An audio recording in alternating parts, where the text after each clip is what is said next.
ನಮಸ್ಕಾರ ರೀ. ನಮ್ಮ ಮನ್ಯಾಗ ಮೋಸ್ಟ್ ಕಂಫರ್ಟ್ ಫುಡ್ ಮತ್ತೆ ಕೆಲವೊಂದ್ಸತಿ ಲೈಟ್ ಆಗಿ ಊಟ ಮಾಡ್ಬೇಕು ಅನಿಸ್ದಾಗ ನಾವು ಮಾಡೋದು ನವನಕ್ಕಿ ಕಿಚಡಿ. ಹೆಲ್ತಿಗೂ ಒಳ್ಳೇದು ಮತ್ತೆ ಟೇಸ್ಟ್ನು ಸೂಪರ್ ಆಗಿರ್ತೈತಿ. ಇದನ್ ಮಾಡಾಕ ಅರ್ಧ ಕಪ್ ನವನಕ್ಕಿ ತಗೊಂಡ, ಅರ್ಧ ಕಪ್ ಕಿಂತ ಸ್ವಲ್ಪ ಜಾಸ್ತಿ ಹೆಸರು ಬೇಳೆ ತಗೊಂಡೇನಿ.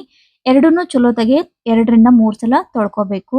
ಇದನ್ನ ತೊಳೆದ್ಮೇಲೆ ಇದಕ್ಕ ನೀರ್ ಹಾಕಿ 2 ರಿಂದ 3 ತಾಸು ಇದನ್ನ ನೆನ್ಯಾಕ್ ಇಡ್ಬೇಕ್ರಿ. ಇವಾಗ ಹೆಸರು ಬ್ಯಾಳಿ ಮತ್ತ ನವನಕ್ಕಿ ಎರಡು ಚಲೋತಾಗೆ ನೆನೆದವು. ಇದನ್ನ ಒಂದ್ ಕುಕ್ಕರ್ಗೆ ಟ್ರಾನ್ಸ್ಫರ್ ಮಾಡ್ಕೊಂಡ ಸ್ವಲ್ಪ ಅರಿಶಿನ ಮತ್ತು ಸ್ವಲ್ಪ ಉಪ್ಪು ಹಾಕೊಂಡ 3 ಸೀಟಿ ಹೊಡಿಸ್ಕೋಬೇಕು. ಇದ್ರೊಳಗ ನಿಮ್ಗೆ ಯಾವ್ದಾರ ಇಷ್ಟ ಆಗಿದ್ದ ವೆಜಿಟೇಬಲ್ ಹಾಕೊಂಡು ನೀವು ಕುದಿಸ್ಕೋಬಹುದು. ಇಲ್ಲಿ ನೋಡ್ರಿ ಹೆಸರು ಬ್ಯಾಳಿ ಮತ್ತ ನವನಕ್ಕಿ ಎರಡು ಚಲೋತಾಗಿ ಕುದ್ದವು. ಇದಕ್ಕ ಒಂದ್ ಸಿಂಪಲ್ ಆಗಿ ಒಗ್ಗರಣೆ ಮಾಡ್ಕೊಳಕ ಒಂದ್ ಕಡಾಯಿಗೆ ತುಪ್ಪ ಹಾಕೊಂಡ ಸ್ವಲ್ಪ ಜೀರಿಗೆ, ಮೆಣಸ, ಗೋಡಂಬಿ ಹಾಕೊಂಡ ಗೋಡಂಬಿ ಕಲರ್ ಚೇಂಜ್ ಆಗೋವರೆಗೂ ಹುರ್ಕೋಬೇಕು. ಖಾರಕ್ಕೆ ಎಷ್ಟು ಬೇಕೋ ಅಷ್ಟು ಹಸಿಮೆಣಸಿನಕಾಯಿ, ಕರಿಬೇವು ಮತ್ತು ಹಿಂಗ್ ಹಾಕಿ ಇನ್ನೊಂದ್ ಸ್ವಲ್ಪ ಹುರ್ಕೋಬೇಕ್ರಿ.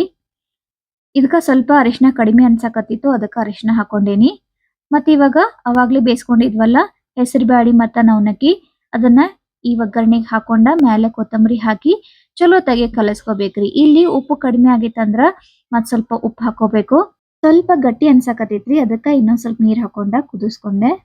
ಈಗ ರುಚಿಯಾದಂತ ಕಿಚಡಿ ರೆಡಿ ಆಗೇತ್ರಿ.